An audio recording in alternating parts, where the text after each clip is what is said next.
Hi, and a very good day to you. Welcome to our BFN 3094 Retirement Planning video presentation. This video presentation is made specially for Dr. Kwan Jing Lee. So first of all, I would like to introduce you the members of the group.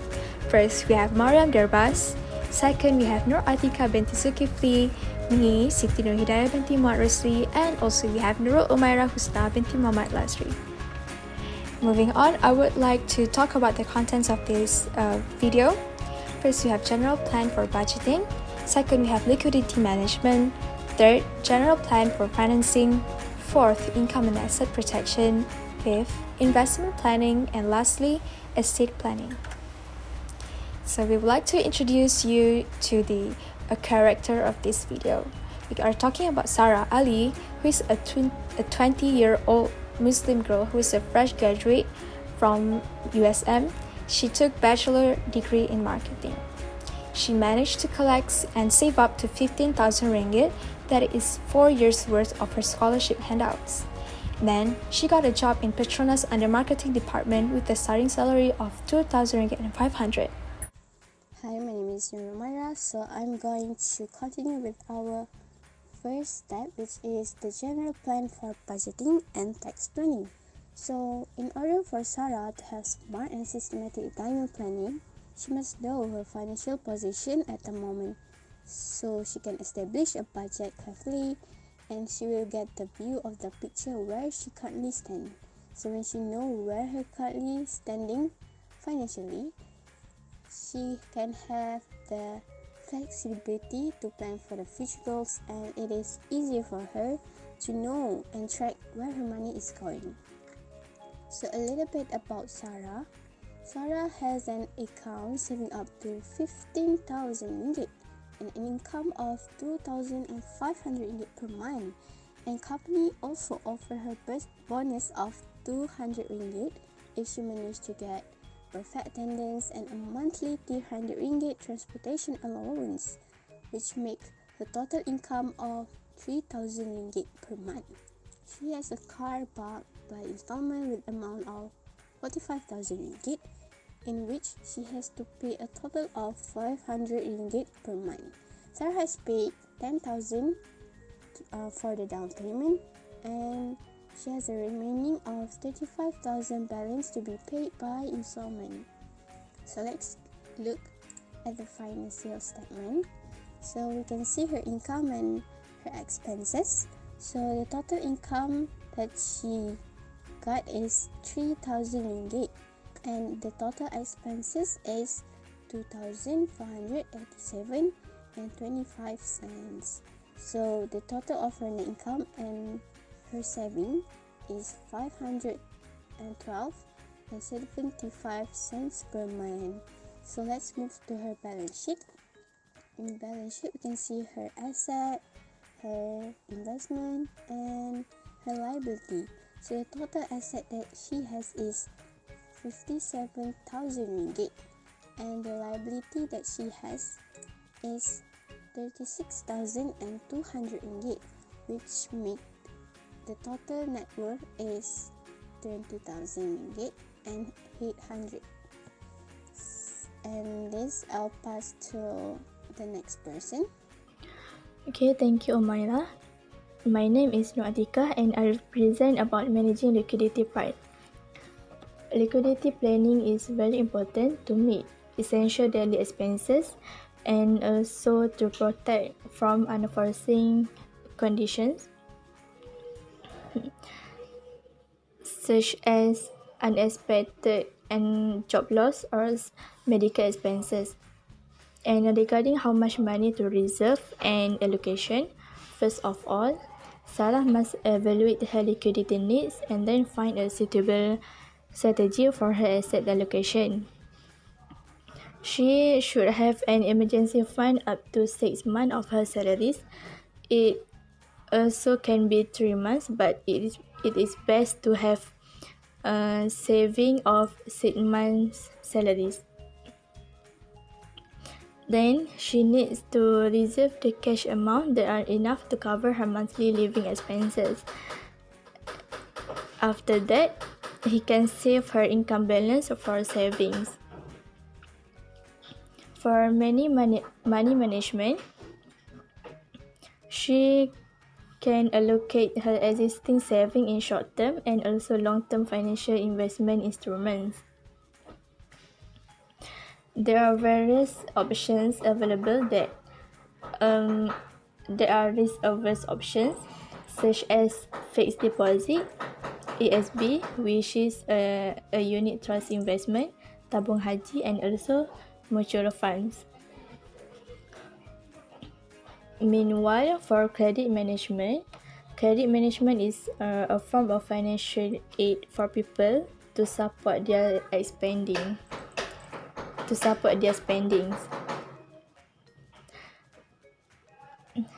Sarah needs to be disciplined to the principle of ethical credit management.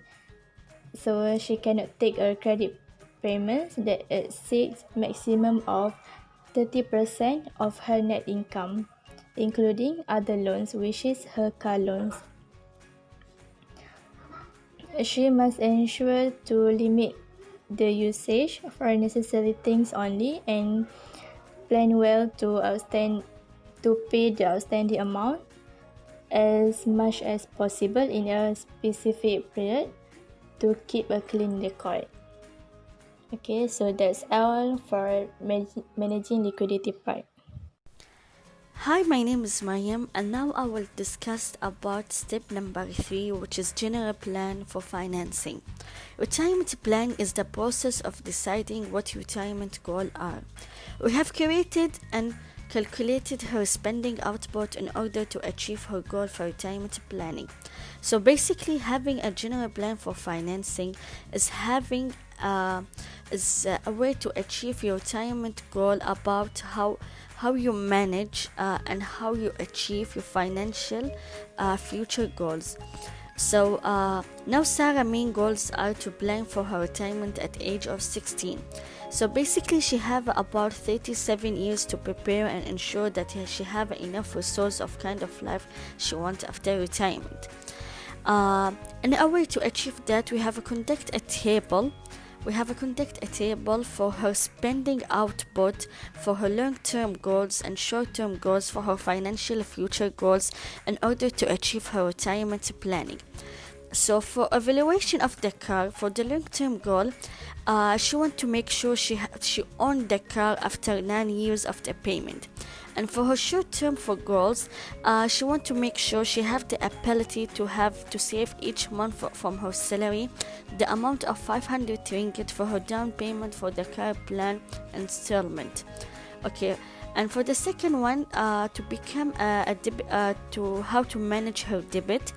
For her long-term goal, she wants to become a debt-free after 9 years and never skip a payment.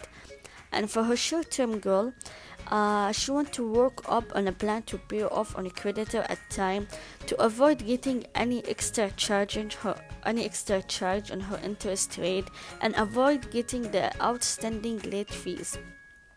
Okay, for her retirement goal, for her long-term goal, like I stated before, she wants to retirement at the age of 16 with enough resources to cover her living expense.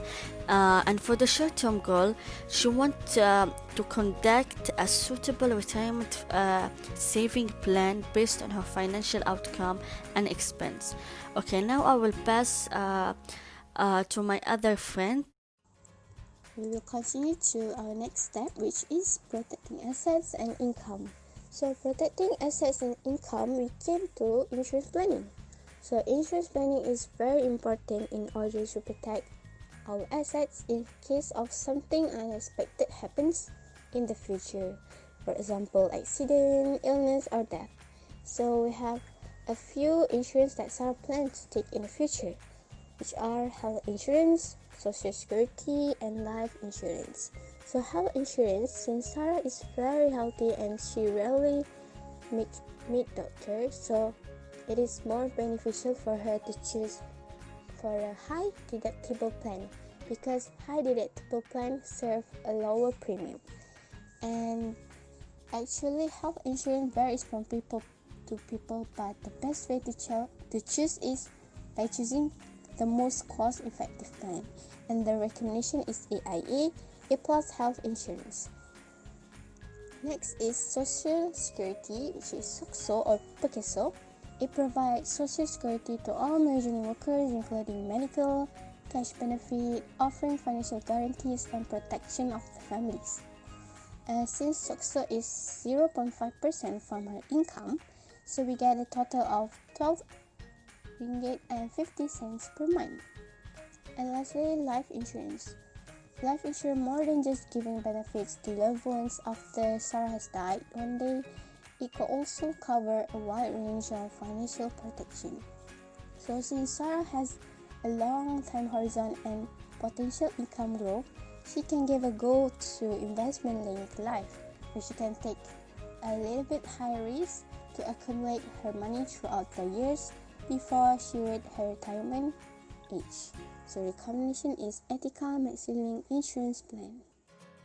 Okay, moving on for next part, which is planning for investing. There are 6 choices of investment to take into consideration for long-term growth to ensure that Sarah can enjoy a comfortable retirement lifestyle that she envisioned for. So, in order to identify the best investment option, Sarah needs to know the detail of each investment deeply and go through it precisely. As you can see from the table, that is the analysis of possible investment for Sarah. It is investment for long term. It has money market securities, corporate stocks, corporate bonds, government bonds, mutual funds, and real estate. Okay, now we analyze Sarah's conditions. Sarah has a long time horizon before retirement, which is above 30 years, and she could approximately save 6,000 annually if she is consistent with her saving. And Sarah has already invested in mutual fund and managed to save 12,000, and Sarah has only EPF contribution for her retirement funds. Okay, so the decision for Sarah is she could invest in mutual funds because it is a diversified stock mutual funds and offer a relatively high return. In addition, she could also look for a better alternative, which is robo-advisor platforms. It is same like mutual funds, but it has lower management fees. So she could save her money from paying a high management fees and allocate the money for her saving.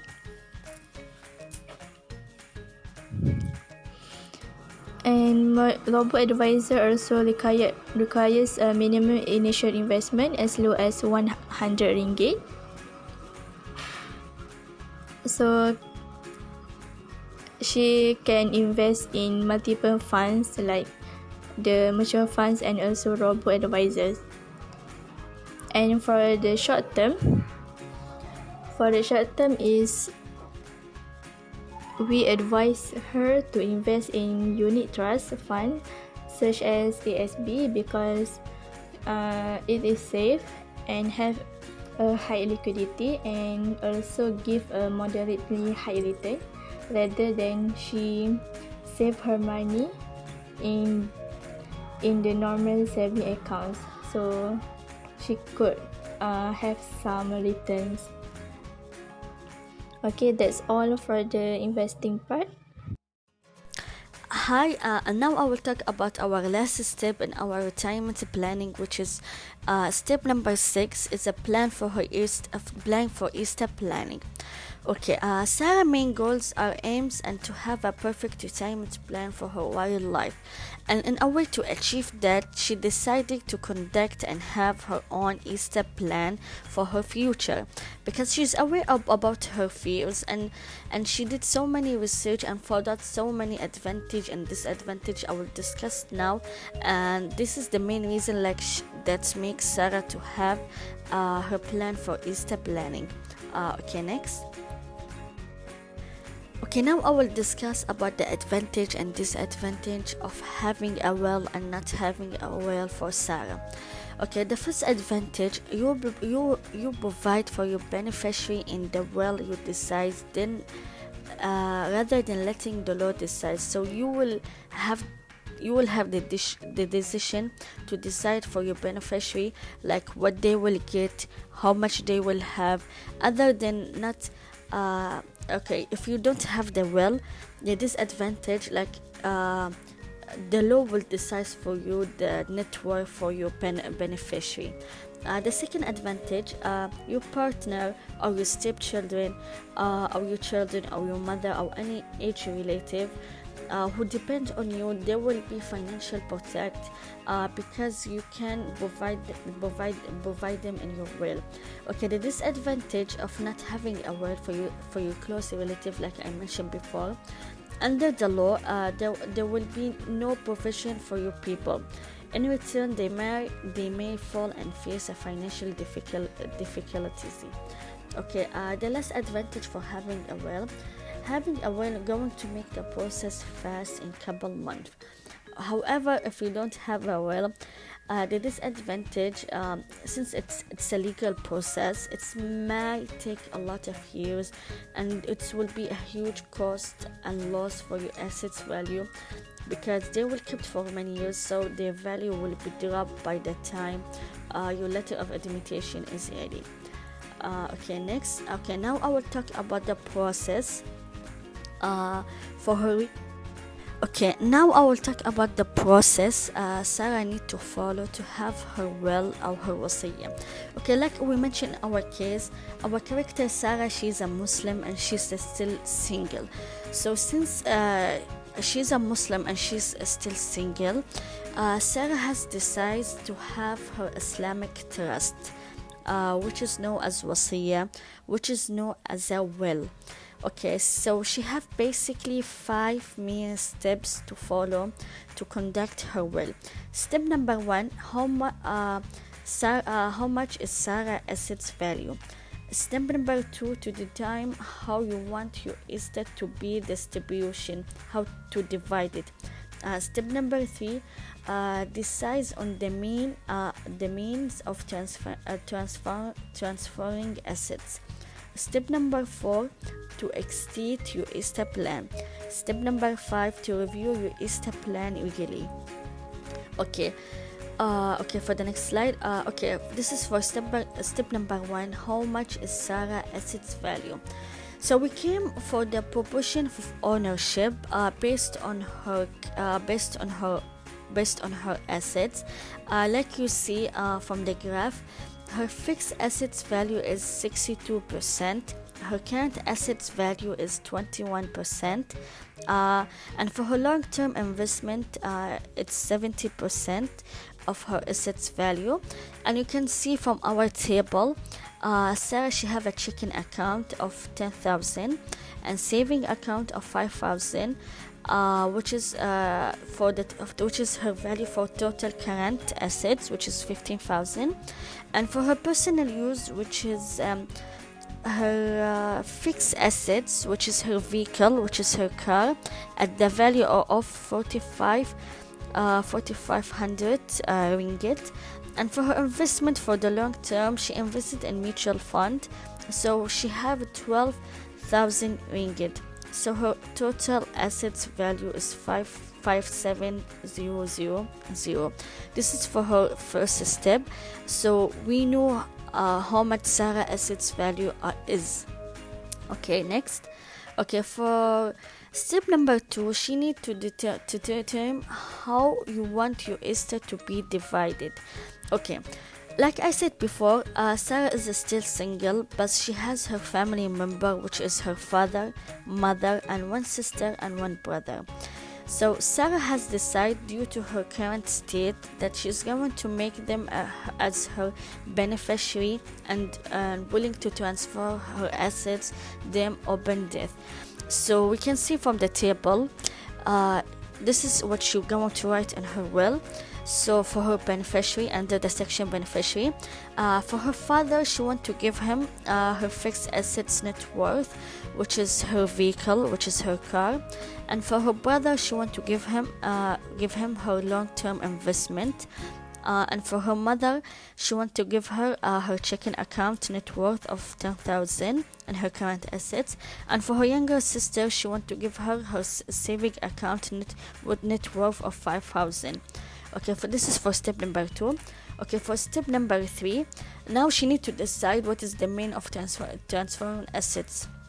Okay, since Sarah has chosen to have an Islamic trust known as a wasiya, to make sure after her death that her assets will be sent and transferred and approved to her beneficiary in the form of will, she will keep her will in a safe place, which is reachable for all her family members. And now step number 4, execute your estate plan. Sarah want to make sure that her will process will be conducted and will be approved. Okay, that's why she has chosen the agency Hata Biska Ringasa to handle her will, since her assets value is less than 6,000 ringgit. Okay, so to make sure like her will will be approved and conducted and reachable for her family, she want to have an agency to make the process of her will going. Okay, and the last step, which is step number 5, review your estate plan weekly. Like I said, we conduct this plan based on her current situation, which is now, since she's still single and she's still having like her car and her saving account. However, in the next 10 years, maybe her situation will be changed. So in step number 5, Sarah should review her plan regularly, because when she review her plan,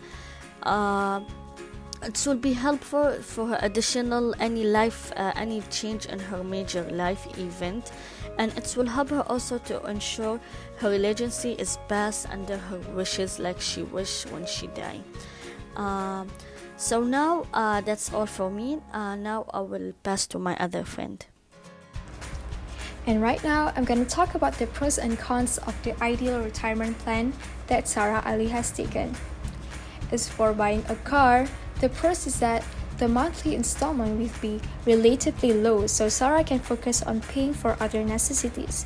She can also conveniently drive to work compared to taking public transportation. But for the cons to this, that she actually has to pay higher amount of interest, as it is compounded to 9 years compared to 5 years of installment. For the renting a room, the pros is that this is the cheapest option for a single woman like Sarah. While she's renting, she can use her savings to the investment in buying a house a few more years down the road. But for the cons is that her renting is treated as her expense instead of asset, unless she is paying monthly mortgage to the bank if she buys a house, and the house will belong to her. For purchasing investment life insurance policy is that she has the ability to temporarily stop premium payments, which is handy if she is transitioning between jobs or need to divert funds to other more pressing financial commitments, and this will be the advantage to the what we call ILP. But for the cons to this is that she may encounter a situation where her ILP units are no longer sufficient to pay for both her coverage and investments. And also, if she is older, she actually has to pay higher amount of deposits of the investment. And then she also purchased a health insurance, and the advantage to this is that the insurance covered the emergency and some or all of her surgery bills. It also gives her easy access to medical attention and are able to live life without worry and hassle. But the cons to this is that some of the less expensive insurance plans have limitations on office visits, high deductible amounts, and a predetermined doctor network. Second one, we're going to talk about the investment in mutual funds. The pros to mutual funds is the single stock fund, obtain instant access to hundreds of individual stocks. This diversification will reduce specific risks. As for the cons, is that the more securities Sarah holds, the less likely she is to feel their individual returns on her overall portfolio from over-diversification. As for making a will or wasiat, the pros of making a wasiat is that if anything happens to Sarah, the sum assured under her policy will go directly to the people she names as her beneficiaries. This will supersede fara'id, so she doesn't have to go through lawyers or court for this. And for the cons of this is that she can only hibah or gifted assets that are clear of debt, property and vehicle that are still under her mortgage, and higher purchase loan cannot be hibah or other word gifted. So what we can conclude from this overall assignment about Sarah Ali is that by starting to invest in your retirement earlier on in your career, your funds will accumulate and grow over time, leaving you with a substantial enough fund to fulfill your retirement dreams. The best news is it is never too early to plan for your life after you finish your career. Now that you realize that the importance in retirement planning, you can start developing your retirement plan today. That's all from us. Thank you for watching.